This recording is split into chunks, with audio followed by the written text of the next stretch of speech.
Between 1991 and 1993, American author John Anthony West and his team of archaeologists conducted a series of geological and seismic surveys around the Great Sphinx of Giza.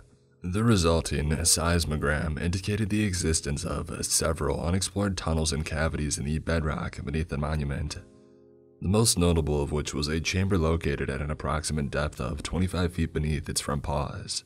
Following the remarkable discovery, the team was abruptly and rather suspiciously expelled from the site by Egyptian authorities, which inspired a slew of increasingly outlandish conspiracy theories. Around that time was when we got involved. I will refrain from disclosing who we exactly are, or were rather. Think of us as a group of independent contractors that specialized in the procurement, study, and safekeeping of, let's call it, anomalous paraphernalia. The type of unconventional curiosities that require a special touch to handle. We arrived in Giza during the summer of 1994. The local government had tasked us with the excavation and transportation of whatever valuables lay buried beneath the 73 meters long statue. A rather tame job compared to our usual ventures. The officials that we spoke to claimed ignorance, emphasizing that they weren't actually certain whether there was anything down there in the first place, anomalous or otherwise. However, on the off chance that there were indeed relics of immense cultural significance stashed there, they didn't want to risk having them dug up by some nosy tourist instead. I don't like this, sir. We're being sent in blind. My assistant, who I've renamed Brian for the purposes of this story, muttered under his breath as we both stood overlooking the monolith. In the distance past it, partially obscured by a shifting fog of dust, stood the iconic trio of pyramids, their perfectly symmetrical peaks reaching towards the orange-tinted sky above. Brian turned to face me, and the glare of the descending sun reflecting off his circular glasses. With his boyish perm and inquisitive blue eyes, he reminded me of a college freshman more than he did a professional that had nearly a decade of experience under his belt. I flashed him a dismissive smile and produced another cigarette from my breast pocket. "You peeing your britches already?" I teased over the incessant whirring of the excavation drill. I just got a bad feeling about this one is all. If the job is as straightforward as they say, why hire us? We are clearly overqualified for this. I shrugged while expectantly clasping the unlit cigarette between my lips. Brian registered the hint and started rummaging through his own pockets, eventually fishing out a lighter and handing it over. "We're through," exclaimed a voice in the background. We were met with the sight of our senior seismologist half jogging towards us. His face was red and glistening with perspiration, but there was a proud grin concealed beneath that unkempt mustache of his. "We're through," he breathlessly repeated once he was closer to us. "You're good to go." "Did you get a look at what's down there?" Brian inquired. There is a mixture of impatience and unease clearly audible in his tone. Our colleague wiped his forehead with the sleeve. He looked over his shoulder at the limestone colossus in whose shadow he was standing. The statue's inanimate eyes stared back in turn, partially eroded expression ever stoic and unflinching. I managed to snatch a peek. Chamber seems empty to me. Kind of anticlimactic if I'm honest." "Wait, what? What do you mean empty?" "Precisely what I just said, lad. Ain't anything down there as far as I can tell. No urns, no parchments, no gold. Just a ceiling and four walls with nothing but dust between them." "You think somebody beat us to it?" I chimed in, expelling a stream of smoke through my nostrils. "Improbable, but not impossible, I suppose. That'll be for you two to confirm." I nodded, drew one final whiff from my cancer stick, and then snuffed it against scalding sand with my heel. "Right, let's get this done. There's a cold pint with my name on it back at HQ." Moments later, Brian and I were waddling towards the base of the Sphinx, donned in hazmat suits and armed pair with industrial flashlights. You'd be surprised by how often the purposefully cursed items we were sent to retrieve were just radioactive or comprised of hazardous materials. Quite regularly, in fact. I approached the gaping drill hole near the statue's right paw, lowered myself to a sitting position, and started climbing down via rope ladder, followed closely by my incredulous protege. Darkness enveloped us both. As soon as my feet hit what felt like solid ground, I retreated back a few steps and I flicked on my torch. "Guess he was right," I remarked, voice amplified by the transmitter affixed to my respirator. I was standing in the middle of a cavernous subterranean space that indeed held nothing at first glance, both of value and in general. Particles floated past the beams of artificial light that we wielded, kicked up by our movements throughout the hollow chamber. Sand trickled from cracks in the ceiling, its integrity undoubtedly comprised by the massive borehole from which we had descended. Though this place resembled no tomb, it could have been ours if we chose to linger for too long. Time-worn iconography decorated the walls, featuring your usual cast of deities. There was the ram-headed form of Ra standing atop his solar bark, flanked by Sia and Hika as they sailed across the underworld. Nearby was a portrayal of Osiris sitting on his throne, his wife Isis dutifully at his side and wise Thoth acting as their scribe. Of course, there was the enigmatic Anubis, depicted tending to the deceased or passing judgment upon them. And then there was another figure that I couldn't quite recognize and yet featured quite prominently. The deity was near identical to his jackal-headed counterpart, distinguished solely by his more militant garbs and the weapons he held, usually a bow or a curved blade. Further imagery consistently depicted the deity fighting some sort of beast, as though engaged in an eternal rivalry with the creature. Some murals illustrated the four-legged monster consuming its adversary and ushering an age of strife. Others portrayed the warrior god as the victor, standing above his slain foe while soldiers, priests, and peasants alike rejoiced. Sir." I looked back at Brian, who in turn had his flashlight raised toward the farthermost wall of the chamber, illuminating it. Below, a gilded etching of the anonymous god with his khopesh raised above his canine head was the lid of a sarcophagus, standing upright and partially embedded within the sandstone itself, its painted likeness observing us from across the room. I guess the place was a tomb after all, albeit an unusually spacious and empty one. The sand crunched beneath our boots as we advanced towards our find. I was the one leading the charge, of course, with Brian in tow. As I got closer, I began noticing more details about the anthropoid coffin, namely the contrast between the distinctly human face and the cat-like paws folded to its body. Egyptian coffins were rarely made to represent what their occupant actually looked like, so the occasional creative liberty wasn't anything out of the ordinary. And yet, I couldn't help but draw parallels between its design and the half-human, half-feline monument beneath which it was located, an unlikely coincidence to be certain. I placed my gloved hand over the vertical lid and leaned closer. There were no gaps to speak of. It was as if the wall had been molded around the sarcophagus, fitting it like a cast. It was an admittedly bothersome but hardly unconquerable obstacle, given the heavy-duty equipment the lads on the surface had at their disposal. "Sir, what are you doing?" "What does it look like?" I murmured back. "Aren't you being a bit too handsy? We don't know what's inside." "Some dead bloke? Look, mate, if you're so worried, why don't you just—" I almost bit through my own tongue as a sudden surge of pain assaulted my head. It felt as if someone had stabbed my brain with a bloody dagger, twisting and driving it deeper as the pain kept amplifying. It was horrible, maddening. I stumbled back, uselessly clawing at my visor. There was no escaping it. I would have gladly accepted death if it meant reprieve from this hell. My balance was quick to falter. I was reduced to squirming on the ground like a snail doused with salt, desperate for relief.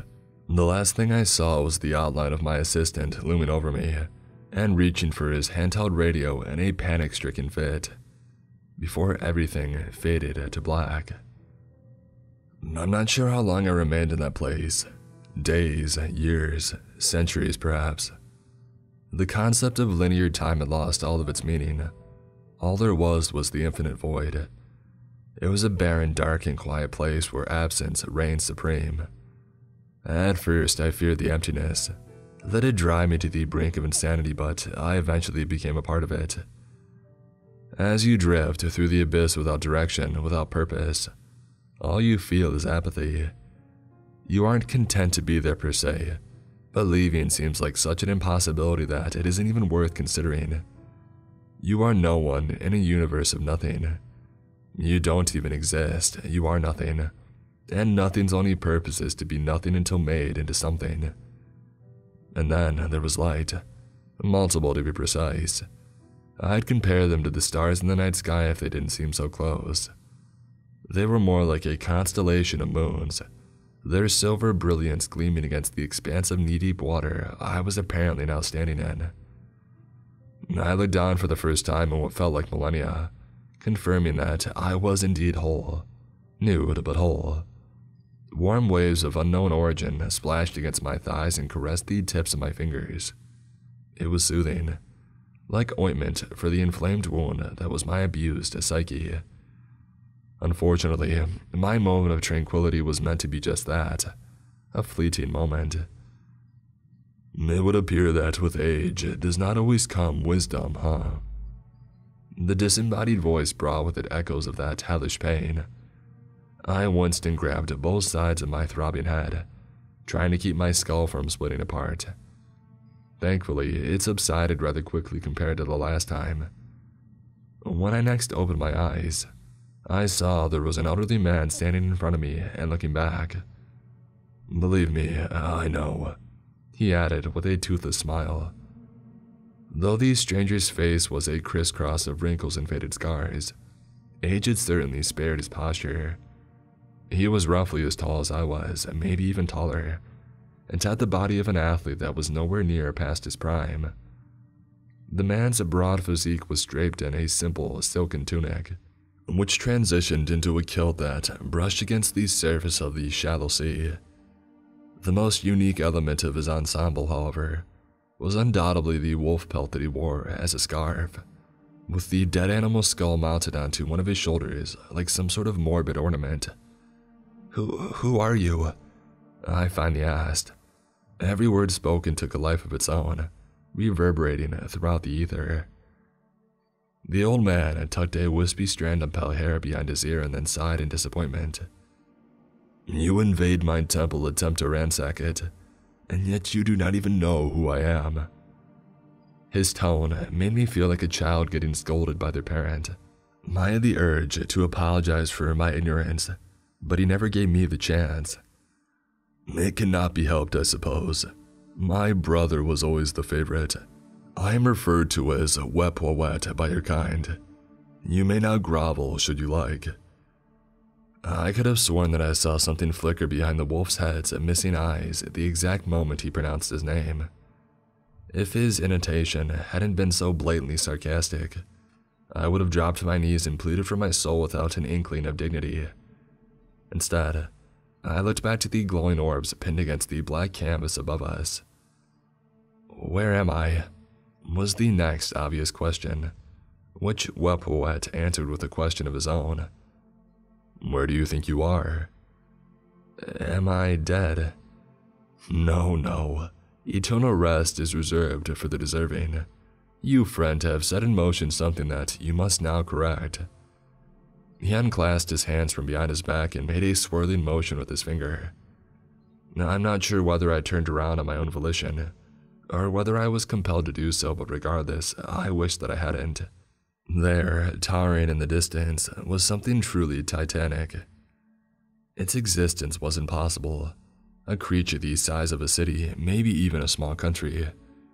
The more that I tried wrapping my mind around it, the larger it appeared, refusing to relinquish the impact of its sheer magnitude. It wasn't content with simply occupying my field of view. No, it sought to ensure that my feeble mind could never fully grasp its ubiquity. There were bronze chains cutting into the behemoth's hide and metal rods, each dwarfing the tallest structure ever built by man, nailing its paws to the platform atop which it was raised. Forests of fur covered its enormous mast like the slopes of a mountain, but it was the head at the pinnacle of its bestial body that petrified me. I can't bring myself to describe it. I have tried believing, but whenever I dwell on that accursed visage for too long, my mind spirals. It's like a black hole, warping and consuming any independent thought that dares exist alongside it. If it's to be human, it is to be centered of one's own universe. Then that thing was more human than any of us ever will be. Beautiful, is she not? I wither, and yet she remains unchanged since our very first battle. I lowered my eyes to my trembling hands, which I noticed were dripping with murky, sanguine fluid. The water that we trod wasn't water at all. How can something bleed so much and never die? You ask many questions, friend. The being that presented himself as an old man and now swayed beside me, calm as a morning breeze despite standing in a literal ocean of blood. I have always hated that about your kind. So many questions with nothing to offer in return. I pried my lips, but before I could utter the first syllable of what would have likely been another witless inquiry, one of the massive chains restraining the equally massive bee suddenly snapped. Both pieces of it fell to the ground with a distant rumble, followed by a tremor that nearly knocked me off my feet. And then another shackle came off, and then another. As I watched that impossible creature with the face of a wrathful goddess begin to rise from its podium, eclipsing the lights, littering the sky with its own cruel radiance, there was only one truth left to declare. It's going to devour us all. Indeed, confirmed Wepawet, while he leisurely circled around me. You have to kill that thing before it's too late. Oh, I have, more times than you can count. Yet she always comes back, stronger and hungrier than ever before, while I grow weaker with each passing century. My followers knew that, so they converted my temple to a tomb and trapped her essence within it. That is, until you and your people came along. Images of the ornate sarcophagus Brian and I found flashed before my eyes. It was getting loaded onto one of our trucks. Perhaps there was still hope, for it had not yet been opened. I took a deep breath and inhaled the stench of copper that polluted the stagnant air, and mustered the courage to face the stranger's true form for the first time. The burning eyes of the wolf god, Wepawet, pierced my wretched soul with flames of enlightenment. Tell me what I must do. The next thing I knew, I was lying in my tent, sprawled across a sleeping bag. Brian was pacing nervously nearby. He was overwhelmed with relief to see me conscious again, a side of his prudent personality I was rarely privy to. I had lured the poor boy into a heartfelt embrace when I drove my master's blade between his ribs. The blessed knife slid easily past the protective suit he had yet to remove, as if it was no obstacle at all. It's okay, I got you. It'll all be over soon. I whispered in the ear of the closest thing to a son that I had ever had.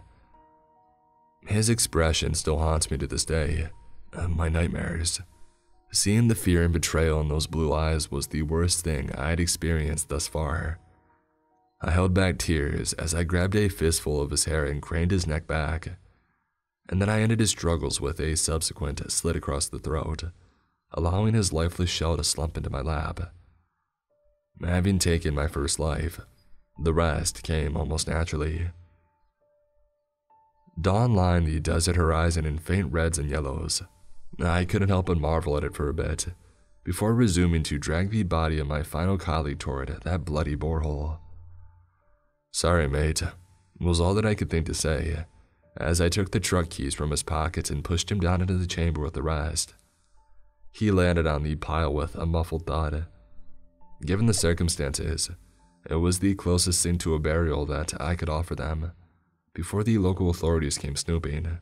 I'm not sure whether they're still down there or if the government had them pulled out before filling the pit. It didn't really matter, I suppose.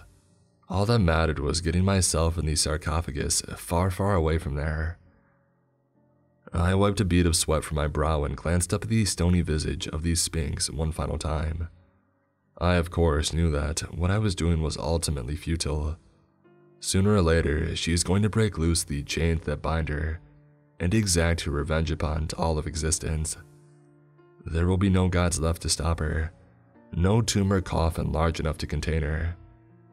But then again, is it not just so painfully human to try and delay the inevitable?